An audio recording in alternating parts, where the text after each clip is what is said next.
Les États-Unis ont pris l'avantage sur la Chine sur le plan commercial.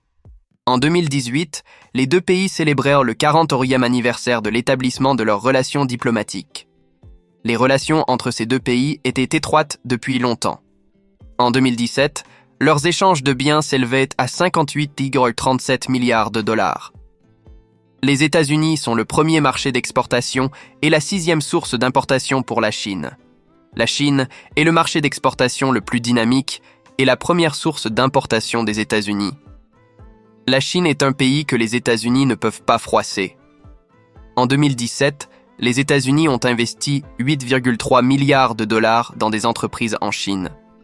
Pourtant, les États-Unis ont déclenché une guerre commerciale contre la Chine. Alors, pourquoi les États-Unis osent-ils affronter la Chine ainsi?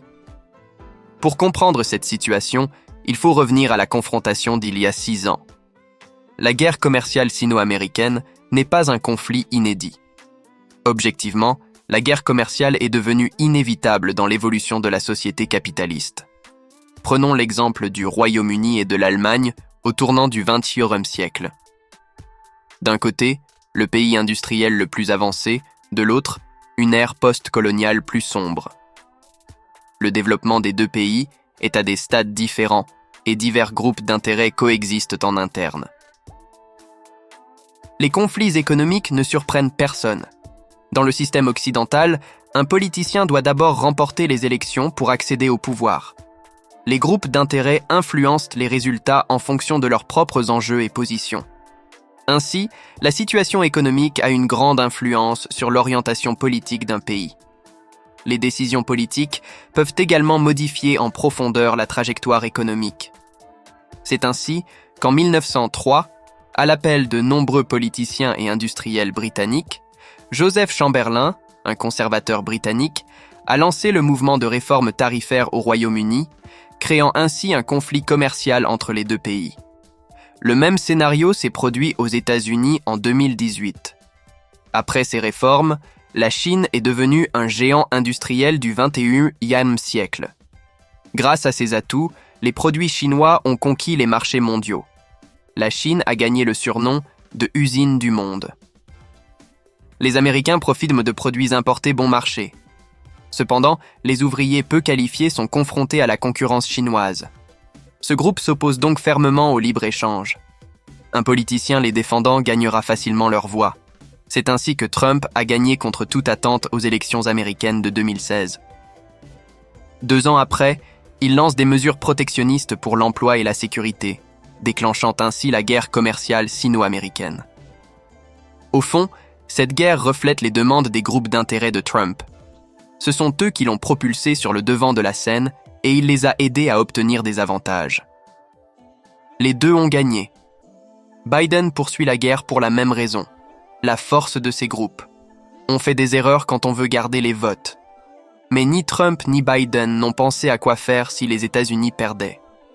Le gouvernement Trump a choisi cette guerre par intérêt propre. Sa détermination venait du fait que personne ne croyait à une défaite américaine. En 2018, le PIB des États-Unis était de 20 510 milliards de dollars, tandis que celui de la Chine était de 13 410 milliards. Cette guerre est comme un marathon économique. Avec un avantage de 20 contre 13, les États-Unis ont une nette longueur d'avance. Confiant, Trump a osé lancer la guerre, sûr que la Chine céderait. Après tout, presque tous les économistes de l'époque pensaient que c'est un acteur économique mondial. La Chine dépend des États-Unis. Les taxes américaines plongeront l'économie chinoise dans une crise. Mais le résultat est évident. Les États-Unis sont trop gourmands. La Chine ne peut pas les satisfaire. Sans accord, pas de négociation. Le PIB et l'inflation finiront par trancher. La guerre commerciale américaine a d'abord frappé l'économie chinoise. Mais la Chine a rapidement démontré sa résilience et reste le premier exportateur mondial. Elle est le partenaire clé de plus de 140 pays. Les exportations via la ceinture et la route ont triplé depuis 2017. Les États-Unis ont beaucoup perdu dans cette guerre commerciale. À l'origine, les États-Unis voulaient remodeler le commerce chinois et maintenir la Chine à la traîne sur la scène internationale. Mais en réalité, cette guerre commerciale n'a pas permis aux États-Unis d'atteindre leur objectif. ils ont perdu l'important marché chinois, subi une augmentation de la pression inflationniste et complexifié leur chaîne d'approvisionnement. Prenons l'exemple du déficit commercial. Trump justifiait cette guerre commerciale par la volonté de réduire le déficit américain. Mais que s'est-il passé?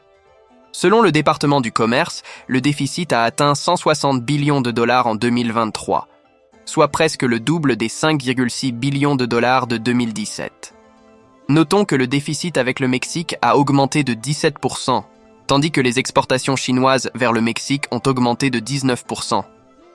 Il est donc clair que le lien entre la Chine et la chaîne d'approvisionnement américaine n'est pas faible, mais qu'il se trouve à quelques pas du mur de fer américain. Selon le rapport de la Commission du commerce et de l'industrie des États-Unis et de l'Oxford Institute of Economics de novembre 2023, le choix des États-Unis de rompre les relations commerciales avec la Chine coûterait 160 000 milliards de dollars à l'économie américaine sur 5 ans et entraînerait la perte de plus de 700 000 emplois. La guerre commerciale n'a donc pas aidé l'économie américaine ni à se développer. Selon le Global Times, 60% des Américains désapprouvent cette guerre commerciale. Dans ce contexte, la défaite des États-Unis dans cette guerre commerciale n'est qu'une question de temps. Depuis 2021, les États-Unis ont changé d'attitude, cherchant le dialogue avec la Chine et affichant une prétendue volonté de réconciliation. Ce n'est pas qu'ils s'inclinent, mais ils ont compris que cette guerre ne brisera pas la Chine et ne les mènera nulle part. Cependant, la Chine d'aujourd'hui n'est plus celle d'il y a 6 ans. Comme on dit, la Chine ne retombera plus jamais entre les mains des Chinois. Certes, la guerre commerciale a fait fuir des capitaux étrangers et impacté l'industrie chinoise, frappant ainsi l'économie. Mais en même temps, cela a créé des opportunités. Sous la pression américaine, la Chine a accéléré son repositionnement dans la chaîne industrielle mondiale.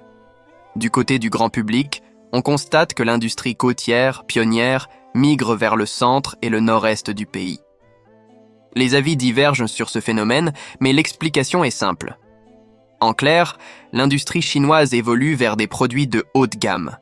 Les zones côtières, aspirant à monter en gamme, doivent céder les secteurs moins avancés. Cela stimule le Midwest tout en favorisant la haute technologie. Au début du conflit commercial, les géants chinois de la technologie, comme Huawei, étaient au sommet. Mais l'approche américaine a en fait démontré la résilience des chercheurs chinois. Dans le système mondial, l'innovation exige souvent une coopération internationale. La Chine fait partie intégrante de ce système mondial. Mais les actions des États-Unis prouvent que ce système n'est pas équitable. Si les États-Unis veulent réprimer un pays, ils peuvent le priver d'approvisionnement. L'exemple le plus frappant est celui de la machine de Guangzhou. À cet égard, les sanctions américaines contre la Chine se sont multipliées. Merci d'avoir regardé. N'oubliez pas de vous abonner pour plus de contenu sur l'élémentaire. Laissez vos commentaires ci-dessous et à bientôt pour de nouvelles aventures.